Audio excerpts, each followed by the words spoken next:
So this is what we've just gone through with you, working from light colors to mid colors to dark colors.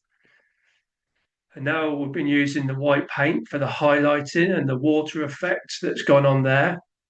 And this now is all very dry brush work. So the final stages also include refinement of the outer edges. These must be clean and sharp and precisely executed. So this is where it really takes time to develop a picture. You've got to be so like tuned in to making this look three-dimensional and realistic. So this next video is showing all of that. I've sped it up, so it'll be a quick sort of hit for you on this one. And you see, I'm working with a size 1 brush. My palette choice hasn't changed.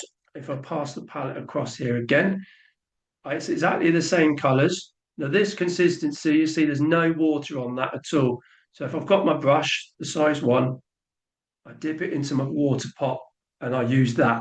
That is the consistency you want for this sort of level of work now. So it's a fine Series 7 size 1, and I'm dry brushing this on. So it's a lot of hatching lines, building up these colors around the edges. I've already demonstrated how to use the white paint. That is a process that is very traditional for gouache painting. And here I am again, gliding some of the white paint onto the top. It has to sit on the surface. You don't want it to like absorb in and be wishy-washy. It has to be like built up in several layers.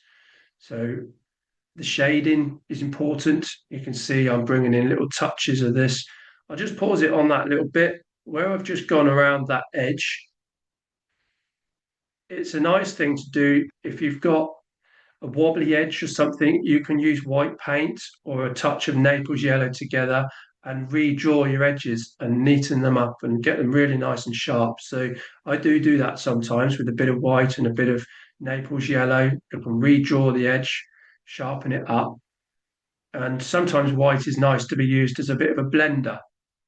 There are patches where you think there's a bit more sort of a scratchiness, or the finish looks a bit rough, and occasionally I'll touch a little bit of white paint into the colour, and it helps sort of smooth it out in a way, which is really quite nice.